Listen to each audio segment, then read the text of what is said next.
स्वागत करते हैं आज के हमारे guest professor Pankaj Mala, a jewel of Punjab university. Welcome ma'am, thank you very much, आपने हमें टाइम दिया। भाग्य वृद्धि गुरु देवा, गुरुवो नमः। मैम प्लीज हमारे स्पेशली यूथ व्यूवर्स के लिए एक तो सबसे पहले तो यही मैम कि पंकज माला, आपका खूबसूरत नाम, पंकज का मतलब कमल का फूल और फिर उसमें माला, तो ये नाम आपको किसने दिया? ये नाम मुझे मेरे पिताजी ने दिया, जी। जो कि स्वयं एक बहुत बड़े साहित्यकार थे, संगीत के प्रेमी और संगीत के साधक भी थे। जी। तो पंकज नाम आमतौर पे लड़कों का होता है। जी बिल्कुल। तो उन्होंने मेरा नाम पंकज माला रखा कि मैं घर की पहली लड़की थी। ओके। और जी। वो ये समझते थे कि मेरी वजह से सारा जो घर है वो एक माला की तरह सूत्र में रहेगा। ऐसा। बहुत खूबसूरत दोस्तों। तो मैम जैसे हमारी सृष्टि जो है वे अपने आप में ही एक, जो हमारा म्यूजिक है वो उद्गम करती है, उसका जो म्यूजिक का जो उद्गम है वो हमारी सृष्टि ही हमें सबसे पहले प्रदान करती है। तो उसमें जो बात आती है कि ओम, जो AUM, ओम का जो शब्द है, तो हम ये मानते हैं कि भी सृष्टि से ही वह निकला है। तो मैम इस पे कुछ आप बताएं जी। ऐसा है, हमारी सृष्टि का क्रम जो है वो कुछ वेदों में इस तरह की चर्चा आती है, विशेष रूप से अथर्ववेद में। तो वहाँ कहा है कि सृष्टि प्रक्रिया कैसे हुई। तो वहाँ ब्रह्म को, क्योंकि सृष्टि का कारण आदिकर्ता तो कोई है ही है, तो वो ब्रह्म को माना है जी। तो उन्होंने कहा है वो प्रजापति ब्रह्म जो है उसको अकेले अच्छा नहीं लगता था। तो उसने कहा एको हम बहुश्याम, मैं एक हूँ, मैं बहुत हो जाऊं।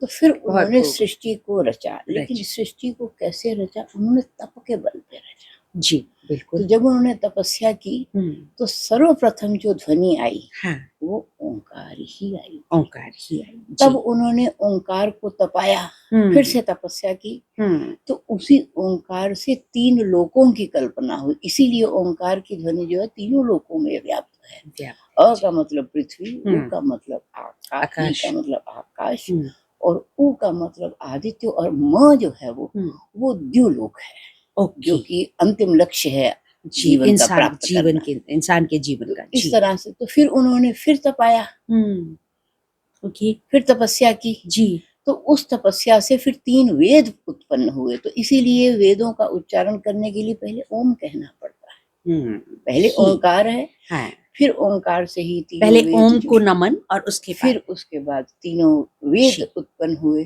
अब तीनों वेद के बाद फिर सारी सृष्टि जो है, पंचभूत और पंच तन्मात्राएं, तो सब तरह के 4 प्रकार के जीव, नाना प्रकार की वनस्पतियां, हाँ, तो ये सारी कल्पना जो है बाद में होकर के एक पूर्ण सृष्ट रूप, सृष्ट मतलब फैला हुआ है एक रूप हमें जो हम दिखाई देता है, जो दृष्ट है। अब मैम इसमें एक आपका बहुत अच्छी वो है बुक है नाद बिंदु।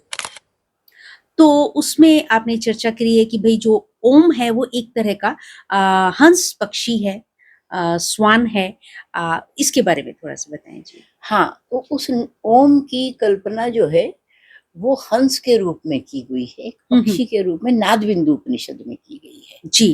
तो ऐसे तो उपनिषदें हमारी 108 हैं जी, लेकिन उसमें से 20 उपनिषद जो हैं वो योग उपनिषद कहलाती हैं। ओके। और उनमें से भी 5 उपनिषद जो हैं वो बिंदु नाम से हैं।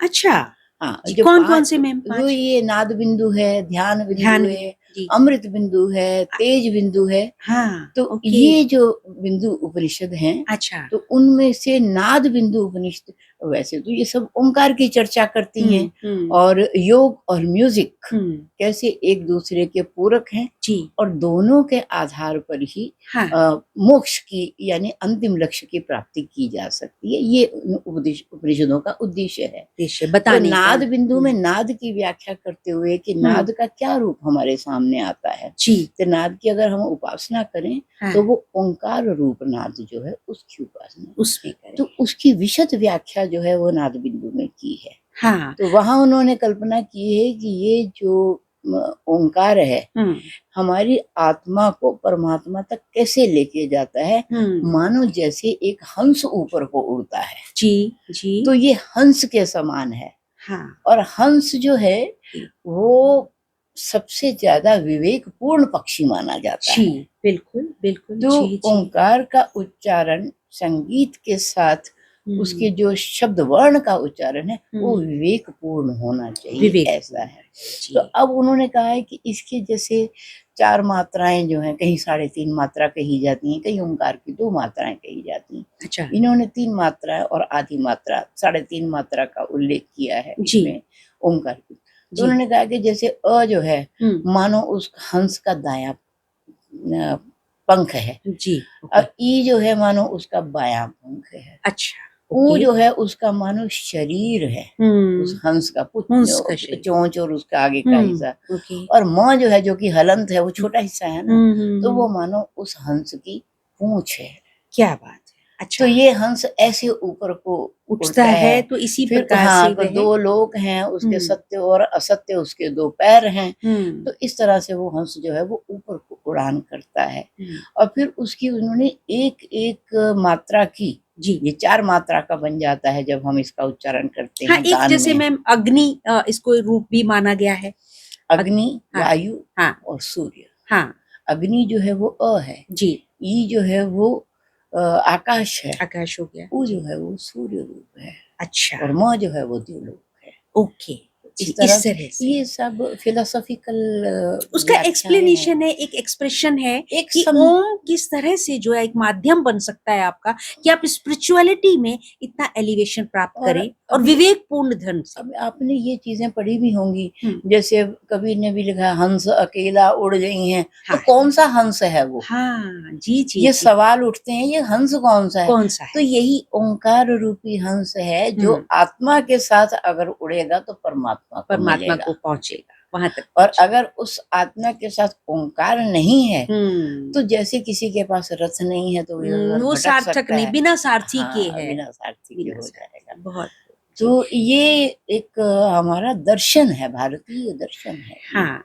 तो इसमें मैम आपने जो आप मतलब जब आपने सोचा इसको करने का, तो आप क्या मैसेज देना चाहते थे हमारे म्यूजिक के स्टूडेंट्स को, या आपके मन में क्या भाव क्या आया था, आपने क्या सोच करके ये कृति को रचा? हाँ, उस समय ये था कि ये कोविड पीरियड था।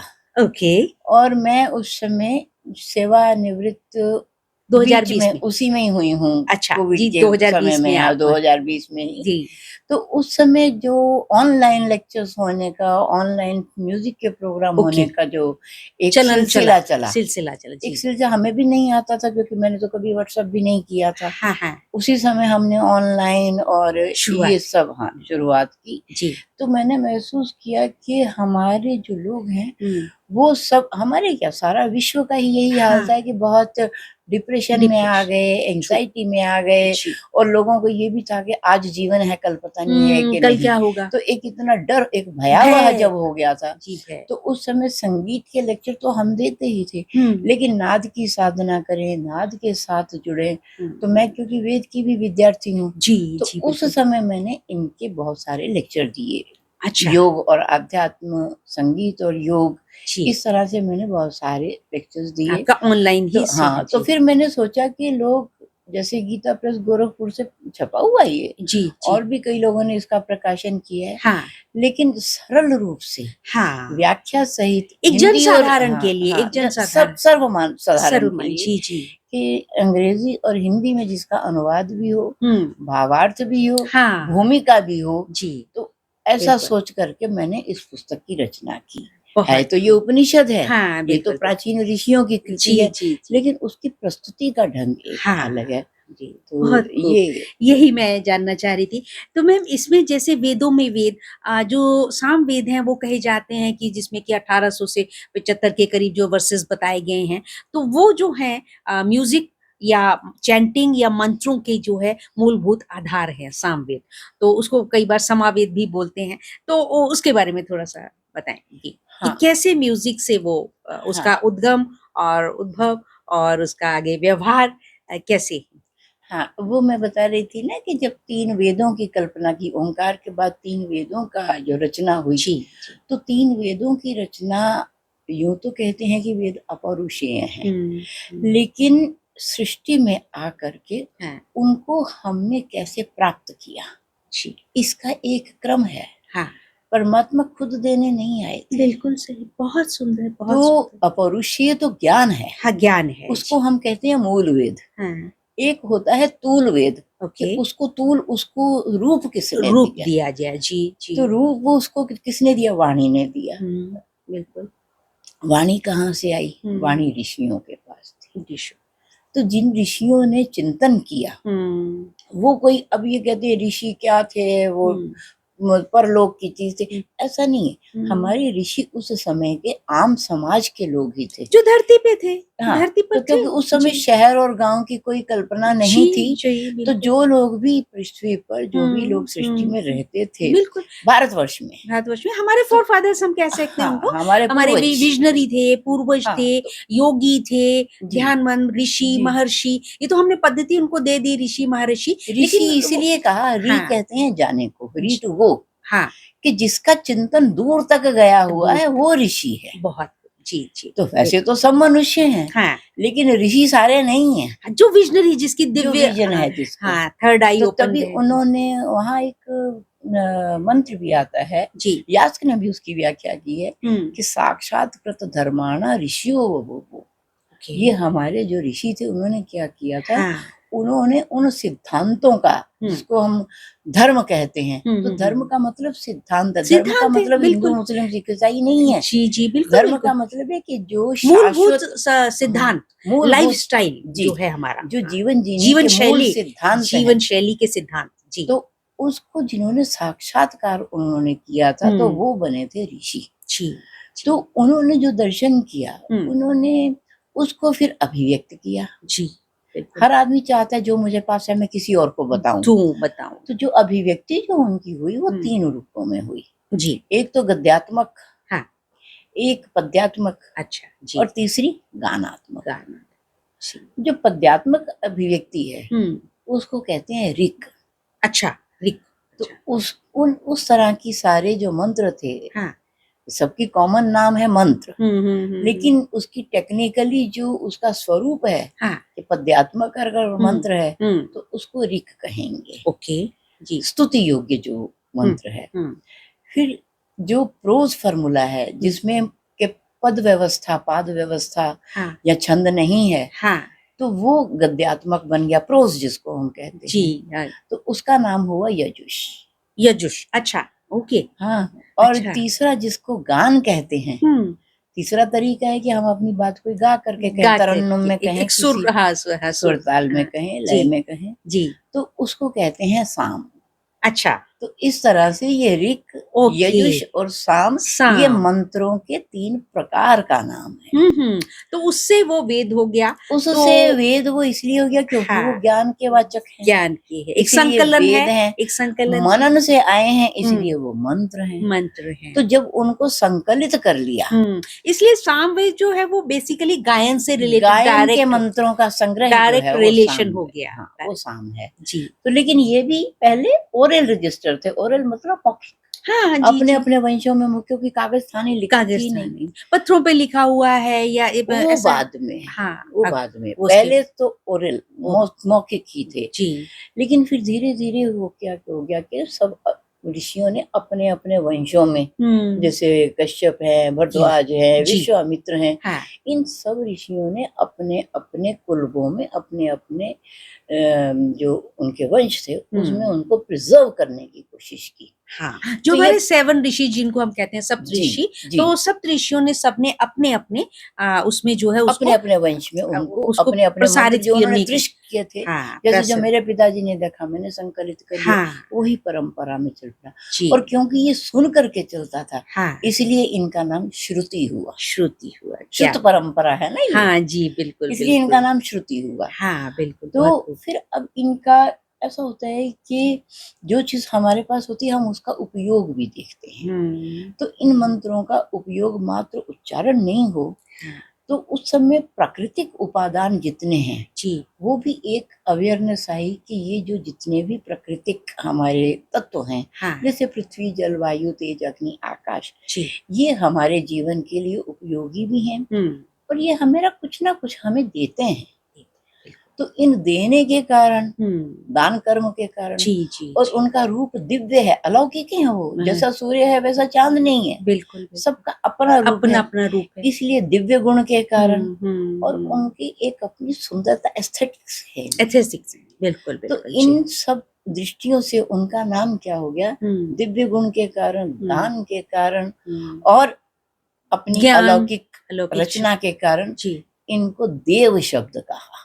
अच्छा, ये देववाद जो है यहाँ से आया, यहाँ से आया है। ओके, हाँ, कि ये मनुष्य नहीं है, ये कुछ कुछ सुपर पावर्स हैं, सुपर पावर्स हैं, तो बिल्कुल जो ये शक्तियां हैं प्राकृतिक, जी, यही देव कहलाई, ये दैवी शक्तियां दैवी हैं। शक्तियाँ जी, तो फिर बिल्कुल। ये दैवी शक्तियां हमारे लिए उपयोगी हैं, तब उपयोगी है जब हमारे जल पीने के लिए है, लेकिन जब बाढ़ आ जाए तो हमारे नाश का कारण नाश है। का कारण, हवा तब तक उपयोगी है जब तक हम सांस लेते हैं, सांस लें। जब लेकिन तूफान आ आंधी जाए तूफान आ गया तो घर छत उड़ जाएगी, तो उड़ जाएगा सब हाँ, कुछ। जी जी। इसी तरह से सूर्य उपयोगी तब है जब हमें धूप और हमारी वनस्पतियां तपाते हैं, खुशहाल लेकिन है। जब जलने की स्थिति आ जाए तो जी। सूर्य भी सहनीय नहीं है। ऐसा बिल्कुल। इसी तरह से जल का और वायु सब इसी तरह से ये सारे तत्व हैं। जी, तो पंचभूत। इसीलिए ये हमेशा ऐसे ही बने रहें और शांत भाव में बने रहें। जी। तो मैम बहुत एक कल्पना की खूबसूरत, गई कि उनकी इन्हीं मंत्रों से एक बहुत उनकी खूबसूरत, स्तुतियां करने की शुरू हाँ, हो गए। स्तुति कर ले। एक बहुत खूबसूरत मंत्र है मैम, स्वस्ति न, वो मैं आपसे सुनना चाहूंगी। हाँ, स्वस्ति न इंद्रो वृद्धश्रवाः स्वस्ति स्वस्ति न न पूषा पूषा विश्ववेदाः विश्वदेवा जी, स्वस्ति नो तार्क्ष्यो अरिष्टनेमि स्वस्ति दिन नो बृहस्पतिर्दधातु। कि ये सारे देवता जो है हमारे लिए है स्वस्तिक वाचक हो, हमारे जी, लिए कल्याणकारी हो, कल्याण हमारे लिए। जी।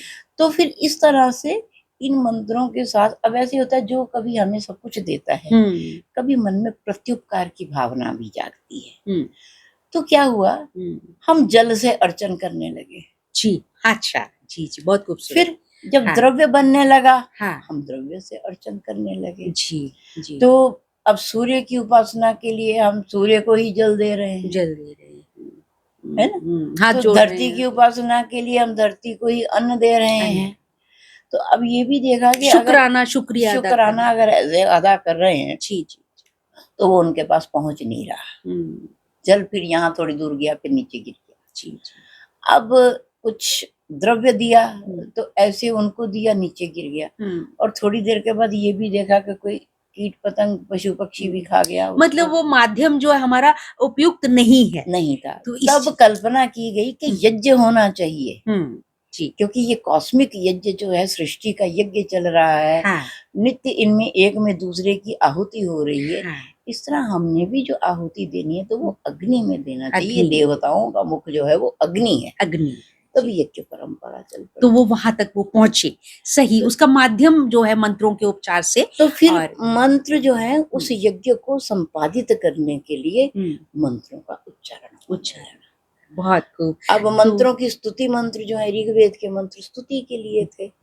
उसमें इंद्र की, सूर्य की, पृथ्वी की, सबकी स्तुतियां है जी, बिल्कुल मोस्टली। हाँ। लेकिन उन्हीं स्तुतियों के माध्यम में ज्ञान और विज्ञान भी छिपा है, और एक्सपीरियंस भी है वहां हाँ, पे, और जो कि छुपा हुआ है उसको डिकोड करना जरूरी है। उनको सारा वो बनाना पड़ेगा, समझना पड़ेगा, उसके कंटेक्स्ट को समझना पड़ेगा, भाषा को समझना पड़ेगा, उसमें स्वर है उच्चारण का, उसको समझना पड़ेगा। तो बहुत खूबसूरत तो इस तरह से फिर नाद बिंदु उपनिषद आपका इसमें बिल्कुल सही साक्षात्कार हुआ, इसका बहुत खूबसूरत है। और ये बहुत ही प्यारी मैम की बुक है, तो इसको पढ़े भी दोस्तों। आप इसे ऑनलाइन मैम अवेलेबल है? हाँ, ये उस पे है, अमेज़न पे भी अमेज़न पे अवेलेबल है मित्रों। मैं कहूंगी कि जो लोग स्पेशली जो स्पिरिचुअलिटी में बिलीव करते हैं, जो म्यूजिक में बिलीव करते हैं, एंजॉय करते हैं, तो वो इस बुक को जरूर पढ़ें। मैम, तो ये बात रही कि दिव्य दृष्टि, दृष्टि से स्तुति, और स्तुति से फिर श्रुति तक हम पहुंचे। तो यहाँ बात आई गायन की, यहाँ बात आई सामवेद की। मैम, एक ये बहुत ही आपकी एक ये दूसरा सामगान, उद्भव, व्यवहार और सिद्धांत। तो ये आपकी एक बहुत ही डॉक्टर पंकज शर्मा आप देख रहे हैं यहाँ पे मित्रों, और देखिए 1996। तो मैम ये जो बुक ये अवॉर्डेड भी रही है आपकी, तो इसके माध्यम से आपने समाज को क्या संदेश देना चाहा है? ये किताब जो है हम्म। ये मेरा एक्चुअली रिसर्च थी, पीएचडी की। जी जी। तो मैं शुरू से ही जिज्ञासा थी हाँ कि मैं, क्योंकि आर्य समाज स्कूल में भी पढ़ी हुई हूँ, हाँ तो मंत्रों का उच्चारण करना, यज्ञ में भाग लेना, वो हाँ। मेरे बचपन से ही कल्चर में था कल्चर और में वो आ गया हमारे था, संस्कार संस्कारों में में आ था। गया था। जी जी जब बिल्कुल। मैंने बीए भी की, मैंने संस्कृत और म्यूजिक दोनों विषय लेके किया। हाँ, मैम इसमें मतलब मेरा उद्भव, प्लान, व्यवहार और सिद्धांत, ये जो तीन चीजें हैं, ये कैसे आपने कोरिलेट करी? उद्भव मतलब कि संगीत का ओरिजिन कैसे हुआ, ओरिजिन जी। और वो साम की शक्ल में कैसे है। जैसे मैंने मंत्र बताया ना, तो जो गानात्मक मंत्र थे वो साम थे, वो शक्ल में कैसे आया। ओके। और फिर उसका व्यवहार, हाँ। उसका इम्प्लीमेंटेशन कैसे हुआ, यज्ञों में हुआ। अब कोई भी साम गाना है, कोई भी यज्ञ करना है, तो उसमें साम का गान जरूर होना चाहिए। और जिस यज्ञ में साम का गान नहीं होता था, उसको कहते थे अयज्ञो व ऐशा यो असामा। जिसमें यज्ञ में साम का गान ही, वो मानो सोमयाग में वो यज्ञ पूर्ण ही नहीं हुआ। अच्छा, इसलिए गान इतना जरूरी था, इसलिए सामवेद की सबसे ज्यादा महत्ता बढ़ी। अच्छा हाँ, इसीलिए उसको म्यूजिक को समर्पित माना गया। म्यूजिक को समर्पित माना गया जी। तो फिर सामवेद के गाने के भी तरीके अलग थे। हाँ। इसके कई तरह के गान, जैसे आज नहीं हम देखते, ध्रुपद भी है, दमार भी है, ख्याल भी है। तो इसी तरह से साम के भी गाने की 4 विधाएं मुख्य रूप से प्रचलित हुई। ओके। एक तो वो गान थे जो हम पढ़ने पढ़ाने में, मूल गान जिसको हम कहते हैं, उसका नाम भी प्रकृति गान ही था। अच्छा, प्रकृति, ठीक या है। उसको ग्राम्य गेय गान भी कहा। ग्राम मतलब आम समाज, आम समाज जी, जो समाज में सीखने सिखाने में आते, जनसाधारण जी। तो दूसरे तरह के गान थे आरण्य गेय गान। आरण्य कहते हैं, अरणी कहते हैं ये जंगल की, वन की लकड़ी को। लकड़ी जी जी। तो आरण्य मतलब जिसमें लकड़ियां ही होती हैं, वन होता है। ओके। इसलिए आरण्य तो जंगल में जो गाया जाए, तो जो जंगल मतलब एकांत में, एकांत में, प्रकृति में जो गाया जाए, तो वो आरण्य गान हुए। हाँ हाँ। तो वो कहते हैं इमेजिनेशन, हाँ, कल्पना करना। तो जब हम एक ऋचा की ही 2 ऋचाएं 3 ऋचाएं मिला करके और उनके क्रम अदल बदल के लेने में, जैसे आज हम संगीत में परम्यूटेशन कॉम्बिनेशन से अलंकारों का प्रयोग करते हैं, तानों का इस्तेमाल करते हैं।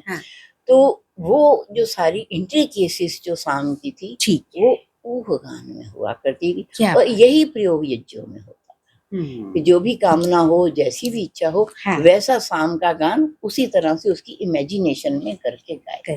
तो उसी का ही चौथा रूप था रहस्य। तो इन ऊह गानों का भी रहस्य, मतलब इनका भी कोई भेद था, कोई इनमें भी जानने योग्य चीजें थी, जिनको कि रहस्य कहते हैं एकांत को, जिनको फिर एकांत में ही समझा, डिकोडिंग करना उसको। क्या खूब दोस्तों, एक बहुत खूबसूरत कंपेंडियम है, 2013 की पब्लिकेशन है, भारत के संगीत का, बहुत ही खूबसूरत। ये देखिए, और ये जो काका हाथरसी जो रहे, उनके, हाँ, उन्हीं के परिवार के उनके थे, परिवार के आप सभी ने सुना जी होगा, काका हाथरसी जो माने जाने जो हास्य कलाकार थे, तो उनके परिवार से हैं। उन्होंने ये पब्लिकेशन किया और इसमें पेज नंबर 575 पर ये 2013 की पब्लिकेशन है। और इसमें देखिए मैम का नाम है पंकज माला शर्मा। तो बहुत खूबसूरत दोस्तों, इस तरह से आप जान पा रहे होंगे कि आज का मेहमान कितना खास है, कितना लेजेंडरी है, और इसमें मैम के बारे में बताया हुआ है। दोस्तों, अब बात करते हैं मैम की और बहुत सारी जो है पब्लिकेशन से। एक और है ध्यान बिंदु उपनिषद, एक ये बहुत खूबसूरत कृति है मैम, इसके बारे में। और देखिए, ये देखिए, आप ध्यान से देखिए इसको, आपको देखते ही ये फोकस योग मुद्रा ही है, योग इसका मुद्रा आइडिया है, इसका कवर पेज का। हाँ जी। तो एक्चुअली योग में 3 चीजें होती हैं, आसन, प्राणायाम और मेडिटेशन। ट्रू। तो ये जो तीसरी स्थिति है, हाँ, ये ध्यान ही मेडिटेशन ध्यान है जी। तो ये भी ध्यान बिंदु उपनिषद जो है, ये ध्यान के बारे में बताता है। तो वो उसके नियम नाद क्या, की उपासना यम कैसे नियम करनी है वो तो क्या है नाद उसमें? बिंदु बताता है। जी। लेकिन ये ध्यान बिंदु जो है वो हाँ। कैसे ध्यान करना है, हाँ। किस आसन में बैठा जाएगा, कितनी देर प्राण खींचना है, कितनी कुंभक उसको रोकना है, रोकना है। फिर रेचक उसको छोड़ना है। तो ये सारी स्थिति जो है इसमें बताई। और इसका प्रारंभिक मंत्र ही इतना खूबसूरत है। हाँ, जी। उसमें कहा है कि यद्यपि शैल समम पापम, यद्यपि जो हम रोज काम करते हैं उनमें कुछ काम ऐसे होते हैं जो निंदित हो सकते हैं, जी। कुछ काम जाने अनजाने ऐसे होते हैं जो हाँ। प्रशंसित भी होते हैं। हाँ। लेकिन जो काम निंदित होते हैं जी। उनको हमारी भाषा में कहते हैं पाप। हाँ जी, जी बिल्कुल सिंपल भाषा और में। जिससे लोगों का कल्याण होता है, हाँ, उसे कह स्वार्थ देते कम, उसे पुण्य पुण्य कहते कह हैं। देते। जी। तो कहते हैं कि यदि पाप कर्म हैं, हाँ। अनजाने जाने में किए गए, जी। वो शैल समम, हाँ। वो पर्वत के पर्वत आकार के के हों आकार। चाहे ऊंचे, हाँ। और व्याप्तम योजनम, और कई योजन तक फैले हुए हो। अगर इतने पाप भी हों तो उन सबको अगर भेदन करना हो, उनको अगर नष्ट करना हो तो क्या करना चाहिए? वो कहता है वो ध्यान के द्वारा ही नष्ट हो सकते हैं, दूसरा कोई माध्यम नहीं है। तो ये ध्यान मेडिटेशन की ये महिमा बताई है शुरू में। दोस्तों देखिए, यदि शैल समम पापम विस्तीर्णम वहु योजनम। दोस्तों योजन जो है वो एक तरह का मापन है कि डिस्टेंस का, जिसको मील कहते हैं, तो डिस्टेंस के लिए है बहु योजनम, कि दूरी तक जो है फैला हुआ है। विद्यते ध्यान योगेन नान्यो भेदा कदाचन। तो बहुत खूबसूरत ये मैडम की एक और कृति। और अब बात करते हैं मैम की एक और, सोमनाथ खंड काव्य। तो इसमें आपने क्या मैसेज देने का सोचा और कैसे कहाँ तक पहुंचे? जी। ये वस्तुतः मेरी कृति नहीं है जी। ये मेरे पिताजी की कृति है। हाँ हाँ, या क्या तो बात, सोमनाथ जो कि प्रथम हमारा ज्योतिर्लिंग है, हाँ। तो उसके विषय में है कि सोमनाथ की महिमा कही है कि सोमनाथ मंदिर जो है ये मात्र मंदिर नहीं है जी। ये हमारा सांस्कृतिक, व्यापारिक और हमारा सभ्याचारिक केंद्र रहा है कभी। तो इसीलिए क्योंकि ये बहुत अमीर मार्केट थी और इसमें भी बहुत से रत्न और बहुमूल्य हीरे जवाहरात रचे जड़े हुए थे। तो आतंकवादियों की, आक्रांताओं की नजर हमेशा इस पे रहती थी लूटने के लिए। जी जी। महमूद गजनवी ने 17 बार प्रयत्न किया लेकिन लूट नहीं पाया। जी बिल्कुल। तो इस कविता में, इस खंड काव्य में, खंड काव्य होता है कि महाकाव्य होता है बड़ा काव्य जी, तो खंड काव्य होता है जिसमें एक अंश जो है जीवन का दिखाया एक जाता खंड है जो है जी। हाँ, तो इनमें उन्होंने कि कैसे हमारे राजपूत और इधर पंजाब के लोग और ये राजपुताना के खास वगैरह और घोगा बापा, ये जो इतने वॉरियर थे, हमारे वीर पुरुष थे भारत के, तो उन वीर योद्धाओं ने कैसे युद्ध करके, कैसे पराक्रम से इस सोमनाथ धाम की रक्षा की जी, उसके लिए अपनी मातृभूमि का जो एक लिंग था इसको कैसे इसकी उन्होंने रक्षा की। तो मैम इसको और फिर ये इसका खंडन भी कैसे हुआ, उन्होंने उसका कारण भी बताया, उसको क्रिटिकली इवैल्यूएट किया गया है। और फिर उन्होंने ये भी बताया है कि आगे को, क्योंकि इतिहास जो है वो हम क्यों पढ़ते हैं कि अगर कुछ अच्छा है तो उसको ग्रहण करें और रिपीट, अगर कुछ गलती है तो वो रिपीट ना हो। उसमें उन्होंने लिखा है कि इतिहास के माना निर्माण हो रहा आज नए सिर से, फिर भी इतिहास बना करता पहले जैसा ही फिर से। और चेतावनी बहुत अच्छा मैसेज दिया है उसमें। तो कहा हम तजदे वो आचरण सदा जो देश जाति अनुकूल ना हो, क्या बात हो पराधीन जिससे भारत ऐसी फिर हमसे भूल ना हो। बहुत ही प्रैक्टिकल मैसेज है आज क्योंकि 1000 वर्ष हो गए हमारे सोमनाथ मंदिर को बने, कई बार बना, कई बार टूटा, कई बार बिगड़ा, तो उस उपलक्ष्य में मुझे ये लगा कि पिताजी की बहुत अनुपम कृति है और इसमें राष्ट्रभक्ति का तो मतलब कूट कूट कर भरी है इसमें। सोमनाथ जी दोस्तों आप जानते होंगे गुजरात में मंदिर है, स्थित है, सौराष्ट्र में का है, और कहते हैं कि वहां पे जल जो है वो समुद्र से स्वयं ही आकर के जो है सिंचन करते हैं शिवलिंग जी का। और वह खूब बहुत ही जो द्वादश लिंगों में से सर्वमान्य है, सर्वप्रथम है। और दूसरा मैम एक philosophical framework for the business management, और बहुत ही खूबसूरत कृति हमारे आज के युवाओं के लिए बहुत ही सिग्निफिकेंट है, बहुत ही ज़रूरी है, भगवत गीता, प्रोफेसर अजब सिंह। और इसे जो मैडम का कंट्रीब्यूशन है, इसमें उन्होंने जो है फॉरवर्ड लिखा है। तो मैम इसका बताएं कि ये कैसे उनके मन में भी, डॉक्टर अजब सिंह के मन में भी कैसे आई, और इसको ये डॉक्टर अजब सिंह जो हैं जी। ये अलीगढ़ के हैं, एक महाविद्यालय के प्रिंसिपल हैं। जी बहुत दिन तक प्राध्यापन, इन्होंने मैनेजमेंट के व्यक्ति हैं ये। हाँ जी, इसीलिए तो मैनेजमेंट हाँ, में, मैनेजमेंट किया, तो इसीलिए उन्हें मैनेजमेंट और गीता का कैसे, गीता के माध्यम से मैनेजमेंट हो सकता है, समझा जा सकता ये मैसेज उन्होंने दिया है। और जी। बहुत दिन तक उन्होंने पढ़ाया। है। फिर उन्होंने ये पुस्तक, अभी ये रिलीज होनी है, ये नई पुस्तक है, अच्छा, रिलीज नहीं ये हुई है? बिल्कुल नई अरे, पुस्तक है। और इसका तो माध्यम दोस्तों उस पर इंग्लिश है, उन्होंने, हाँ, इंग्लिश माध्यम है। है, और ये और मैनेजमेंट कॉलेजेस में जाएगी अभी। मैम ये वॉल्यूम 2 है, तो हाँ, इसका वॉल्यूम 1 वन भी है। अच्छा, वॉल्यूम 1 दो भी है, वॉल्यूम में है। ठीक है दोस्तों। तो तो बहुत अच्छी पुस्तक थी। तो मेरे हाँ। को कहा उन्होंने कि मैडम आप क्योंकि वेद से, गीता के जानकार हैं, जी आप इसका कुछ हाँ। तो प्रीफेस दोस्तों ये उसका अभी लिए, तो मैंने कर 2026 दिया। का ही फर्स्ट एडिशन है, और अभी ये रिलीज भी होनी है। चलिए, आशा करते हैं कि हम उस रिलीज फंक्शन को कवर कर सके और आप तक पहुंचाए। Thank you. तो मैम अब बात रही कि आपका जो डिपार्टमेंट रहा, कहा जाता है कि जो पंजाब यूनिवर्सिटी है वो आपका दूसरा घर है।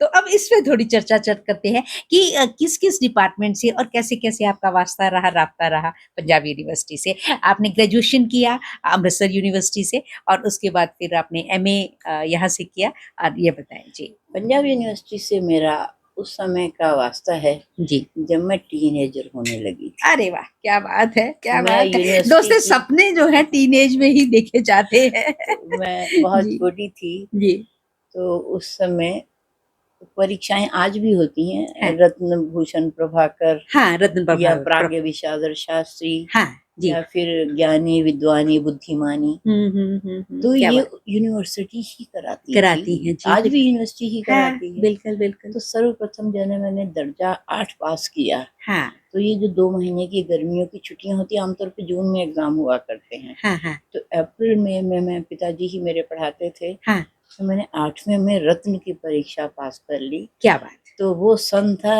69, हम्म, मेरी उम्र थी 13 साल की। अरे वाह, तो क्या मैं बात, यूनिवर्सिटी में बिल्कुल रजिस्ट्रेशन 13 मेरी, बिल्कुल जी, तो मैं उस समय यूनिवर्सिटी में, मतलब इतनी छोटी उम्र में मैं एनरोल हुई थी। पंजाब यूनिवर्सिटी की स्टूडेंट हो गई वो सब। हाँ। और वही मेरा रजिस्ट्रेशन नंबर बीए तक वही चला। अच्छा, हाँ, और रजिस्ट्रेशन Is that- यूनिवर्सिटी में तो एक ही बार रजिस्टर होना होता है ओके, ना। ठीक है। फिर उसके बाद तो आप मैंने 13 साल की उम्र में यूनिवर्सिटी के स्टूडेंट हो गए? स्टूडेंट हो गए थे। ओके। प्राइवेटली किया था। हाँ जी। तो तो फिर मैम ये मैंने कॉरेस्पॉन्डेंस उस 10 जमाने में होता नहीं था, तो ना फिर ना आपने सीधा यहाँ, डायरेक्ट आपने फॉर्म यहाँ भरते थे, यहाँ और आके जहाँ किया, जहाँ यूनिवर्सिटी में जहाँ भी कभी सेंटर बनते थे वहाँ तो एग्जाम आपने देते यहाँ थे। पे आके किया, एग्जाम हाँ तो दिया। कितने अच्छा एग्जाम दिया तो पहले? फिर जी। 10वीं मैंने की तो मैंने प्रभाकर का एग्जाम दे दिया। तो 10वीं में मैं प्रभाकर कर चुकी थी। अरे वाह, क्या और बात। फिर विधिवत यूनिवर्सिटी में मैं जो आई, हाँ, वो प्री यूनिवर्सिटी में आई। उस समय प्री यूनिवर्सिटी थी 11वीं ना, 11वीं में जी, 10वीं के बाद हम जी, प्री यूनिवर्सिटी प्री यूनिवर्सिटी में कर बोला सकते जाता था, थे। जी जी बिल्कुल। तो प्रेप हाँ, या प्री यूनिवर्सिटी। तो हाँ, फिर 11वीं में, जिसे हायर सेकेंडरी भी बोल जी देते थे। जी जी, वो मतलब मेरे पिताजी लुधियाना में पोस्टेड थे, तो हाँ मैंने हाँ, गवर्नमेंट कॉलेज लुधियाना में ओके। प्रवेश पाया। उस दोस्तों समय मैम मैंने के डैड जो हैं वो बैंकिंग से थे, बैंकिंग सर्विसेज से थे, और वो भी साहित्यकार भी थे, और वो चीज़ें जो हैं हेरिडिटरी भी मैम के पास आई, और फिर ऐसे आगे चले। तो मैम इसके बाद ग्रेजुएशन के बाद फिर आप एमए के लिए यहाँ आ गए। आजकल मैम जैसे हम लोग ज्योतिषी, मेडिकल मैं कर रही हूँ, स्टडी कर रही हूँ, तो हमारे यहाँ भी जैसे ज्योतिष रतन मुझे मिला। तो इस तरह से मैम जब ये चीज़ें आपके साथ जुड़ती चली गई, तो आपका रुझान, आपकी क्या आपने शुरू करा कि कहीं पे प्रोग्राम्स वगैरह भी आपके होते थे? वो कब किस समय में आपके शुरू नहीं, हुए? प्रोग्राम तो बचपन से ही होते थे।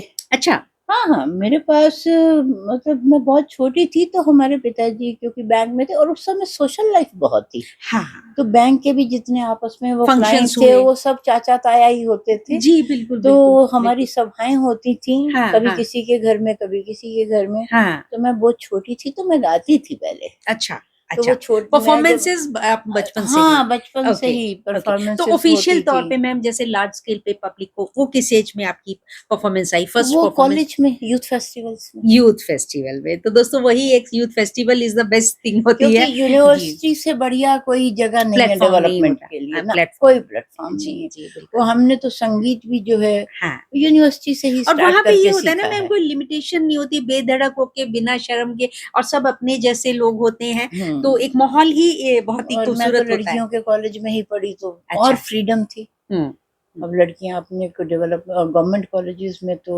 कोई जवाब ही नहीं था, हाँ हाँ और खुला भी नहीं था। हाँ, ओके, मतलब इतना डिसिप्लिन्ड और इतना एनकरेजिंग, एनकरेज, बहुत तो खूबसूरत। मुझे मतलब पंजाब के कॉलेजेस में, फिर मैं केआईवी में भी पढ़ी 1 साल, हम्म, तो लगभग सभी कॉलेजेस में मैंने 1 साल 2 साल 1 साल 2 साल ऐसे करके जी। अपनी तो मैम पंजाब ग्रेजुएशन। यूनिवर्सिटी में टीचिंग आपने कब ज्वाइन किया? मैंने टीचिंग पंजाब यूनिवर्सिटी में, जब हमारा ये संगीत विभाग शुरू हुआ, डिपार्टमेंट ऑफ म्यूजिक शुरू हुआ, department of music Punjab which university, year? ये हुआ था 88 में। अच्छा, ओके, तो मैं उस समय 88 में कुरुक्षेत्र यूनिवर्सिटी में पढ़ाती थी। अच्छा, ओके, पहली मेरी अपॉइंटमेंट कुरुक्षेत्र कुरुक्षेत्र यूनिवर्सिटी की की थी। ओके, ठीक तो है जब यहाँ डिपार्टमेंट खुला, जी, तो फिर 89 में मैं यहाँ आ गई। ओके, 89 से 2020 तक आप 2020 आपने तक सर्व किया। हमने सर्व और मैम और बहुत सारे डिपार्टमेंट्स में भी आपका वास्ता रहा, किस किस फील्ड में आपका? मेरा वास्ता सभी डिपार्टमेंट में इस तरह से रहा कि मैंने 5 साल हॉस्टल में वार्डन का भी कार्यभार निभाया, और वो भी पंजाब का leading hostel Sarojini hostel. Sarojini hostel. तो सरोजनी में रहते हुए इंटरनेशनल स्टूडेंट्स भी हमारे हॉस्टल में थे, और सब डिपार्टमेंट के साथ भी बहुत तालमेल रहा। तो इस तरह से मेरा आदान प्रदान सब डिपार्टमेंटों से अब बहुत मैम अच्छा बात रहा। करते हैं आपके अवार्ड्स की, फेलिसिटेशंस की।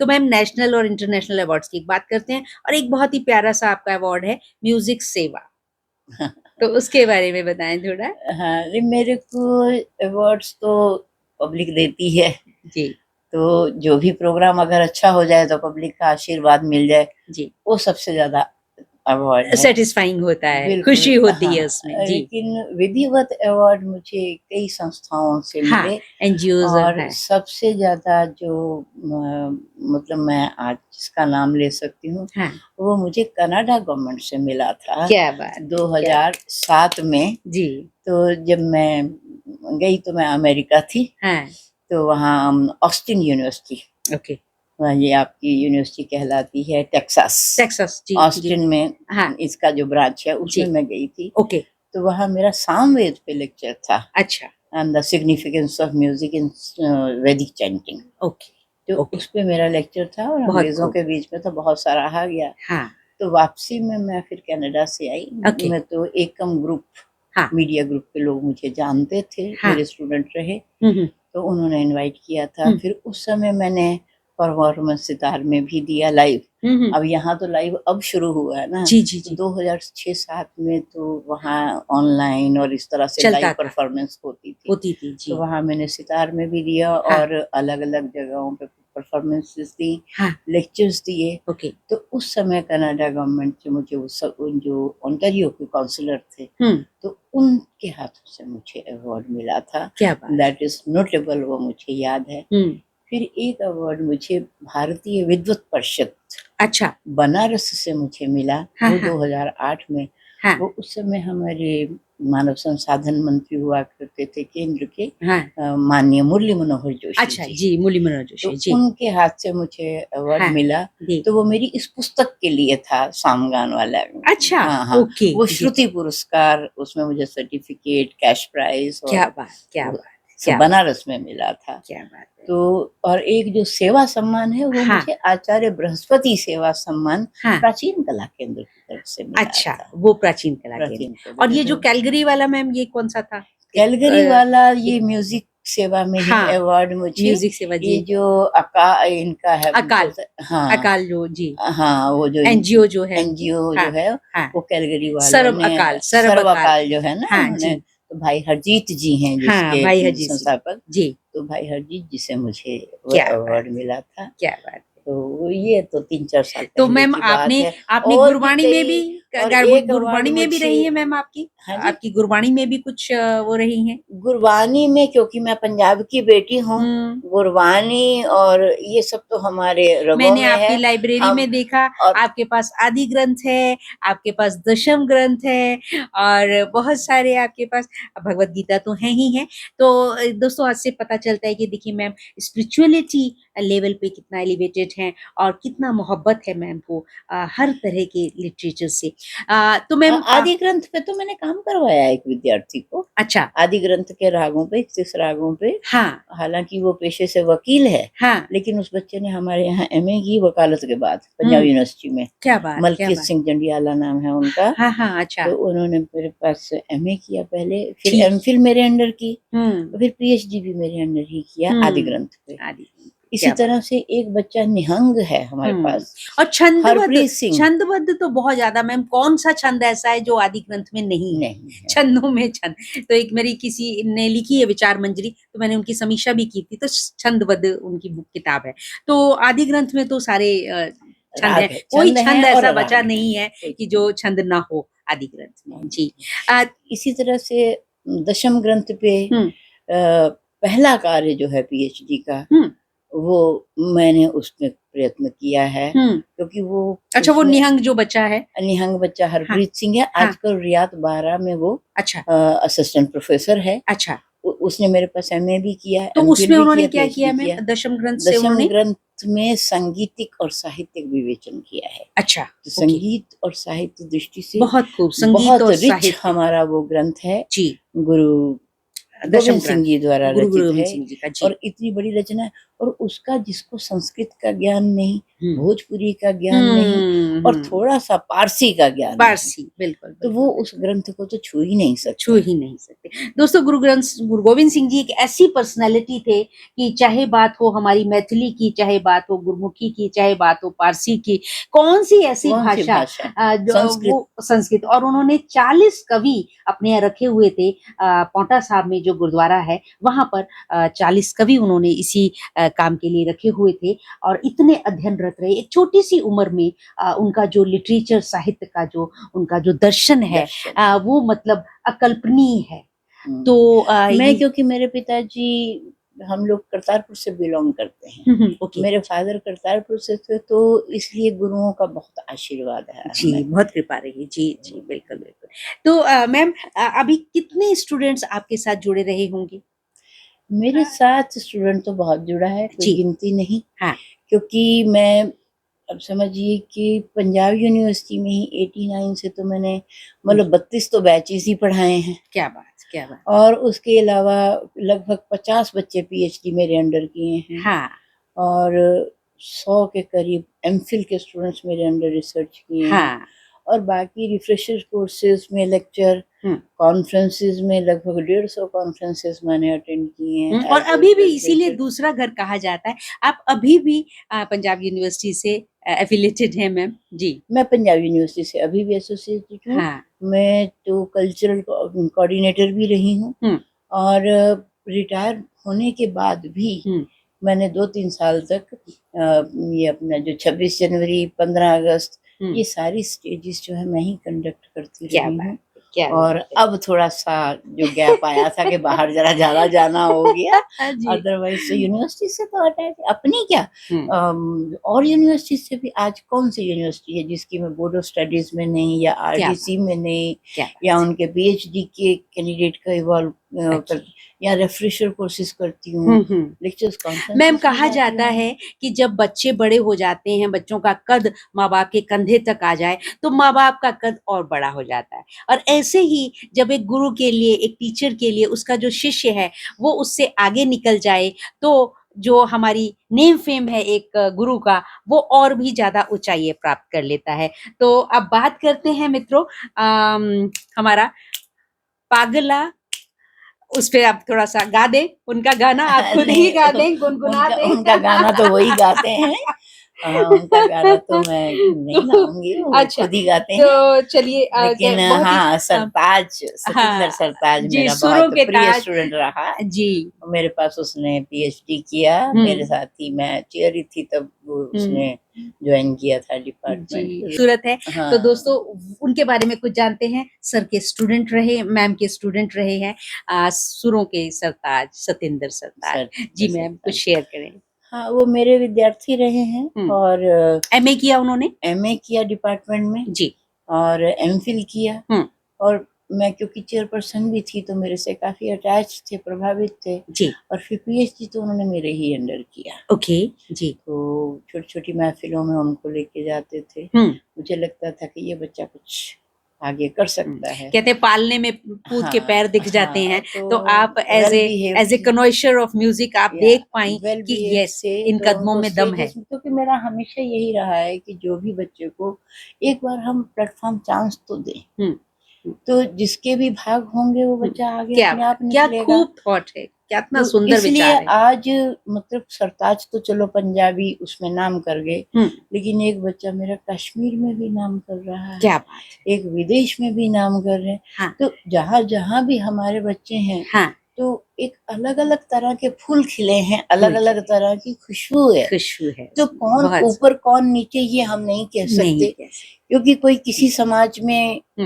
प्रख्यात है, कोई किसी समाज में प्रख्यात है, कोई विदेशों में अपना आकाश है, हर एक अपना कोई देश में विदेश में। जी जी। और सब लोग अच्छा, कुछ ऐसा है फोक की दुनिया थोड़ी बड़ी है तो वो जल्दी लाइमलाइट में आ जाता है। लेकिन जो बच्चे क्लासिकल में काम कर रहे हैं और कितने कितने सालों से पढ़ा रहे हैं, अभी एक बच्चा मेरा राजपाल दिल्ली यूनिवर्सिटी में है, एसोसिएट प्रोफेसर जी, तो उसका अभी 24 को प्रोग्राम है। अच्छा, कहाँ पर? चंडीगढ़ में ना, दिल्ली में ही, हैबिटेट सेंटर में है। तो वो एक अपने तरह का बच्चा है। हाँ हाँ। अब एक बच्चा हमारा स्टूडेंट यहाँ 42 में है, और वो सितार में है जी, इज डूइंग वंडरफुल। तो मैम कितने तो इंस्ट्रूमेंट्स? ऐसे बहुत सारे स्टूडेंट्स हैं। अब अमिता मेरी एक अच्छी विद्यार्थी जी, जो कि प्रबुद्ध बजाने में भी और पढ़ने लिखने में भी, वो आजकल एचओडी है यहाँ जीसीजी में। अच्छा, क्या बात। तो मैम कितने इंस्ट्रूमेंट्स आप सिखाते हैं, कौन कौन से इंस्ट्रूमेंट्स? इंस्ट्रूमेंट्स एज सच तो सितार सिखाती हूँ टेक्निकली जी, लेकिन हारमोनियम, हाँ, दिलरुबा, ओके, हाँ, और बच्चे कई बार पियानो लेके आ जाते हैं, हाँ, हाँ, गिटार लेके आ जाते हैं जी। अभी जैसे हमारे क्लास में, हमारे बैच में तो हमने वायलिन, मैंडोलिन सब कुछ अलाउ किया हुआ था। अच्छा। तो हमारे बैच में एमए में हमारे पास सब तरह के बच्चे आते थे। अच्छा, मैम म्यूजिक में कहा जाता है कि आजकल जो है ये फ्यूजन के चक्कर में, फ्यूजन हो भी रहा है, बहुत सुंदर हो रहा है, इंटरनेशनल म्यूजिक भी हमारा, चाहे फ्रेंच है चाहे इस तरह से, तो वो भी आ रहा है। तो हमारा लेकिन थोड़ा कभी कभी नाराजगी भी होती है हमारे सीनियर म्यूजिशियंस की कि भाई ये फ्यूजन के चक्कर में कंफ्यूजन हो रहा है। तो इस पे आप क्या कहना चाहेंगे?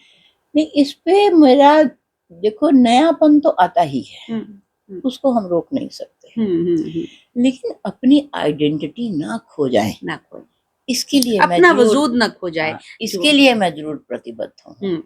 आप देखिए कुछ कुछ लोगों ने क्या किया है कि वेद मंत्रों को लेकर के आधुनिक रागों में गान करना शुरू किया है जी, मैं नहीं करती।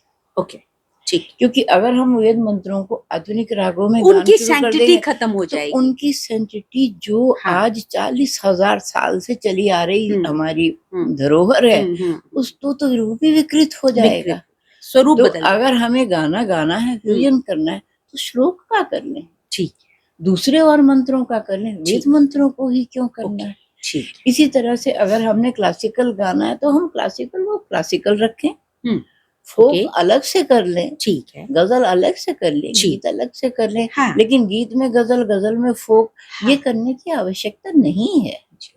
तो हाँ, दूसरे देशों का संगीत कुछ कहीं कहीं फ्यूजन होता है, साथ मिलकर के बजाते हैं, या कुछ कुछ मैच कर रहा है, कुछ आपने कही कुछ हमने कही, वो एक अलग बात है। वो तो बातचीत में भी हम लोग दो भाषाएं भी बोलते हैं, बिल्कुल बिल्कुल, उसमें तो कोई हर्ज नहीं है। हाँ। लेकिन अपनी परंपराओं से हट करके दूसरे की चाल चलना, इसको मैं कभी भी सराहना, उसकी मूलभूत जो वो है अपनी जड़, तो अपने पास प्रकृति जो है वो नहीं बदलनी चाहिए। फिर आप मिलावट कुछ भी करिए, तो मैम सरताज जो है इन्होंने तो सूफी में किया, तो सूफी दूसरों से कैसे, हमारे व्यूवर्स के लिए पहचान बताएं थोड़ा सा कि कैसे म्यूजिक ये अलग अलग तरह का थोड़ा सा डिफरेंस है।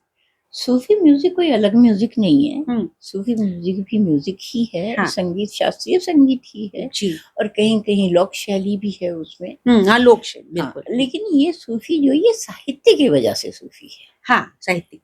जो गाने की वजह से सूफी नहीं है। हाँ, हाँ। गाने की वजह हाँ, से उसका राग ताल तो वही है, वही है। जी जी। साहित्य की वजह से। अगर हम्म। भजन है साहित्य की वजह से है, गजल है साहित्य की वजह से है। ठीक। हम उस तरह का उसकी साहित्य शब्दावली जो है, हाँ, उसके साहित्य से कुछ एक शैलियां जो हैं हम्म, वो अपने साहित्य की वजह से अलग हैं। उसका ओरिजिन अलग है। हाँ, अब जैसे ध्रुपद है, धमार है, ये गायन की वजह से अलग है। गायन बिल्कुल बिल्कुल बिल्कुल। ख्याल है, ये गायन की टेक्निक से अलग हाँ, हैं। यस, लेकिन गजल, भजन, सूफी, कविता, कविता, हाँ। ये सब जो हैं ये साहित्य की वजह से अलग अलग है। इनकी साहित्य की विधा, जितने भी हमारे ये पर्शियन हुए हैं, जैसे बाबा फरीद हैं, या आपके ये बुल्ले शाह है, तो ये लोगों ने जो एक जिस तरह का साहित्य रचा, और वो जो साहित्य था वो निर्गुणवादी साहित्य था एक्चुअली। हाँ, राइट। तो वो निर्गुणवादी साहित्य, और उसमें भी वो समय का कल्पना की, उसमें उन्होंने कल्पना की गई। कबीर ने भी कहा ना, राम मेरे पियो मैं राम की बहुरिया। तो उसमें जो आशिक माशूक की कल्पना की गई, तो वो ईश्वर और जीव की, आत्मा और परमात्मा के मिलन की बात हुई। जी। तो जो वो इस ढंग से इस भाषा में जो रचा गया साहित्य, वो सूफी साहित्य है। ठीक है। अदरवाइज तो उनका रुझान पहले से था या बाद में उन्होंने अडॉप्ट किया, कैसा? नहीं, ये तो इस क्षेत्र की ही अपनी ब्यूटी है। नहीं, सरताज पंजाब के क्षेत्र में आप देखिए कि जो लोग क्लासिकल गाते हैं और जो फोक भी गाते हैं, तो यहाँ हर बालक सूफी है। तो सूफी हमारी एक गायन शैली भी है। उनका जो है सूफी हमारी एक गायन शैली भी है, सूफी हमारी एक जीवन शैली भी है।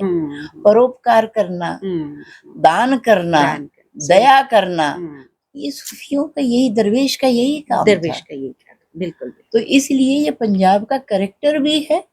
और सिर्फ एक सरताज तो उतने नाम पे आ गए, वरना तो यहाँ बच्चा बच्चा जो है वो सूफी शैली में मगन है, इसलिए लोग सुनते भी हैं उसको उतने मिजाज से। तो ये पंजाब की विशेषता है। तो अभी वो आते हैं कभी, तो मिलते हैं आपसे, मिलना हो पाता है? मेरे से मिलना हाँ हो जाता है। अच्छा, ठीक है। अगर कोई विशेष वो हो, क्योंकि वो अपनी तरह से व्यस्त है, मैं भी अपनी तरह से व्यस्त हूँ। आपका अपना बहुत ज्यादा, हमारा मेरा अपना ही काम का विस्तार, देश विदेश का बहुत है। उनका भी अपनी तरह, अब वो क्योंकि वो फिल्मों में भी चले गए हैं। अभी मोस्ट लेटेंट मैम आप जो हैं कहीं पे दर्शन करके आए हैं बहुत बड़ी जगह पे? मैं चित्रकूट गई थी। वो बताएं, चित्रकूट में आप होकर आए हैं, बहुत ही प्यारी जगह। तो मैम वहाँ पे क्या क्या रहा आपका व्यस्तता? वहाँ एक्चुअली मैं गई थी लोक सेवा आयोग में। जी, ओके। तो वहाँ से फिर मैंने सोचा कि चित्रकूट भी जाना तो उस स्थान पे जाके मैम चित्रकूट में कैसा लगता है? जो हमारे नहीं कहीं गए हैं, तो मैं उनके लिए कहना चाहती हूँ, ताकि वो मौका पड़े तो जरूर जाएं वहाँ पे। भारतीय संस्कृति में एज ए टूरिस्ट जाएं, एज ए पिलग्रिमेज के लिए जाएं, लेकिन चित्रकूट जरूर जाएं। जी, देखो ऐसा है, हमारी भारतीय संस्कृति में दो कैरेक्टर या दो भगवान जी बहुत महत्वपूर्ण है, एक राम और एक कृष्ण। जी जी। तो कृष्ण का अगर हमने, एक सूर्य और एक चंद्रमा, एक सूर्यवंशी एक चंद्रवंशी है जी। तो अगर हमने कर्म सिद्धांत को और निष्काम कर्म सिद्धांत को, ये सब अगर जानना है रोजमर्रा का व्यवहारिक जीवन, तो हम गीता और कृष्ण को फॉलो करते हैं, तो कुरुक्षेत्र जाते हैं, बहुत वृंदावन जाते हैं।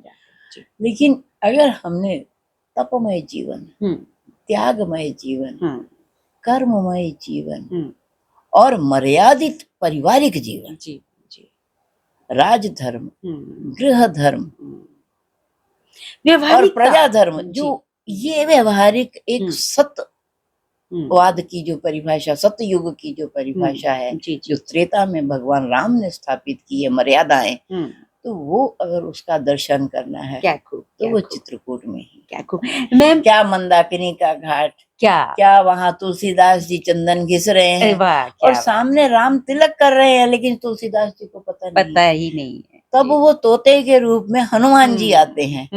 तब वो कहते हैं चित्रकूट के घाट पर भई संतन की भीड़, ये तुलसीदास चंदन घिसे तिलक देव रघुवीर। तब उन्होंने पहचाना ये तो भगवान राम है। बहुत खूब, तो बहुत खूब। वो आज भी हमने दर्शन किया, हाँ, वो राम शैया, हाँ, वो लक्ष्मण शैया, हाँ। सीता शैया। लेकिन मैम तो आपका और उस फिर स्थान वो से वहाँ और जा भी कोई करके रिश्ता है, आपका उस स्थान से और भी कोई रिश्ता है? मेरा उस स्थान से वैदिक रिश्ता है, हाँ। क्योंकि वहाँ गायत्री शक्तिपीठ है। हम्म, तो गायत्री जो है वो माता है हाँ, हमारी, जी, वो जी। देवी है। वेद गायत्री माता, जो वेद जी, माता कहते जी, हैं गायत्री, तो वो जी। गायत्री शक्तिपीठ है। हम्म, वहाँ मेरे पिताजी जाया करते थे, हम्म, और कुछ एक वहाँ भवन निर्माण जो है वो मेरे हाँ। पिताजी ने देख करके कि इस इलाके में कुछ डेवलपमेंट की जरूरत है, जी, जी। तो वो उन्होंने किया। और तो उसी मैम भवन वहाँ में पे जो संस्कृत भवन है, विद्यालय भी चल रहा है। अच्छा विद्यालय भी है, संस्कृत विद्यालय भी अच्छा, चल रहा है, तो मैं अच्छा। संस्कृत विद्यालय का भी कुछ देखते हैं, देख देख रेख करते नहीं, हैं। देख रेख मैं नहीं करती, मैं तो वैसे ही दर्शन करने गई थी। अच्छा, तो अभी तो उनके अधिकारी लोग करते हैं। जी, जी। तो तो मैम वहाँ पे जो कमरे हैं, क्या ऐसे अगर कोई जाता है तो क्या दिए जाते हैं टूरिस्ट हाँ को? हाँ हाँ बाहर से लोग जाते हैं तो वो हाँ हाँ सुविधा प्राप्त उपलब्ध है? है, हाँ हाँ उपलब्ध, उपलब्ध है, बहुत सुंदर। सर्वजन तो उपलब्ध दोस्तों है। जब भी आप जाएं तो इस बात का ध्यान रखिएगा कि वहाँ पे उसका गायत्री शक्तिपीठ आप है, जा तो सकते वहाँ हैं पे आप वहाँ। रहने के लिए कुछ बेयर मिनिमम फीस होगा, कुछ होगा उनका नहीं, सिस्टम? ऐसा कोई स्ट्रक्चर नहीं है, आप अच्छा, दान दे सकते हैं। जी, ठीक है। तो तो आप आप जो जा भी दे सकते सकते हैं, हैं कोई और सहयोग कर सकते वहाँ हैं 1-2 दिन रहना चाहे रह सकते हैं और चित्रकूट और आस-पास की जगहों के दर्शन कर सकते और हैं। करने तो चाहिए। और करनी चाहिए, बच्चों को लेके जाना चाहिए। हमारे और संस्कार, व्यवहार जब हम बात करते हैं हमारा आहार, विहार और व्यवहार, तो ये सारी चीज़ें प्रभावित होती हैं और ऑटोमेटिकली बहुत सारी चीज़ें शुभता हमारे बच्चों को प्राप्त हो और जो जाती है। हम आश्रम प्रणाली की, हुँ, जो हम गुरुकुल प्रणाली गुरु की बात करते हैं, हुँ, तो वहाँ साक्षात दर्शन होते हैं ना। जी, जी। छोटे छोटे ब्रह्मचारी हुँ, हुँ, वेद हुँ, मंत्र पढ़ रहे हुँ, हुँ, हैं, हुँ, हुँ, हवन जी, कर रहे हैं, जी, जी, जी। पढ़ रहे हैं, फिर हुँ, अपनी और फिर परीक्षाएं वो पास कर रहे हैं, हाँ, और फिर वो अपने अन्य अध्ययन क्षेत्रों में जाते हैं। जाते तो हैं। ये एक जो गुरुकुली एक आश्रमीय हुँ, व्यवस्था है, हुँ, हुँ, हुँ। उसका सजीव चित्रण एक हमें हाँ, सजीव वहाँ देख भी सकते हैं, देख भी सिंप्लिसिटी सकते आप हैं। देख सकते हैं, बड़े और वो साधारण होके। अभी भी वो जगह में कोई उतना जैसे आज हर एक जगह हाँ, इतना भवन निर्माण, इतना हाँ, विकास, वो कितना सिंप्लिसिटी में अभी सब भी कुछ है, सिंप्लिसिटी है वैसे अभी। ही है। तो हाँ, उसमें जी, वही जी। दर्शन होते हैं कि हाँ, जैसे आज भी हाँ, सीता माता है यहाँ बैठी, आज हाँ, भी वो भरत मिलाप का वो जगह बनी हुई बनी है। हुई है, सिंपल तो बिल्कुल। हाँ वो तो ये बहुत तो दोस्तों बहुत बड़ी अपनी बात है, जगहों का जिसे दर्शन हम कहते करने हैं से अपने जिसे हम कहते मन हैं पे कि भई प्रभाव आता है। हेरिटेज की बात है, हमारी जो हमारी संभाल है, रख-रखाव है।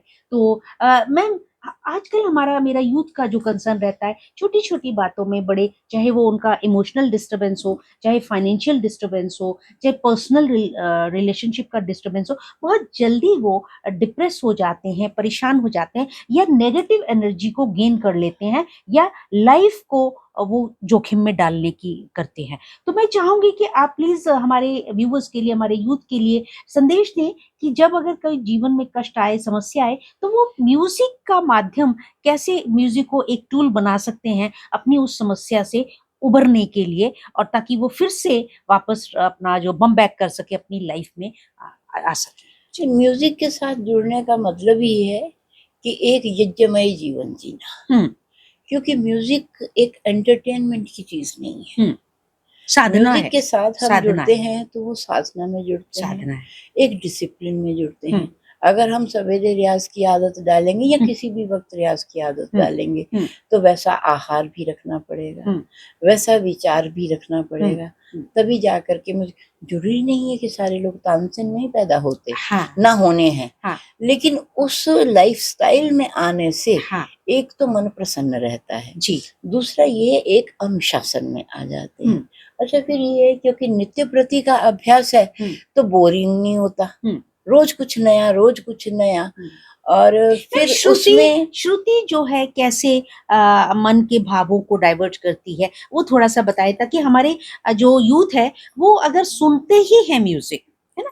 तो आजकल इतने, जैसे कि हम अभी सरताज की बात कर रहे थे, ऐसे बहुत सारे हमारे नए जो हैं, चाहे हमारे सोनू निगम हो गए या कैलाश खेर हो गए, तो और सब तरह से, तो श्रुति से भी कैसे जो है हम अपना सुनने से बहुत व्यवहार और फर्क पड़ता है, जी विचार। लेकिन अभ्यास करने से सबसे ज्यादा फर्क पड़ता है। ओके।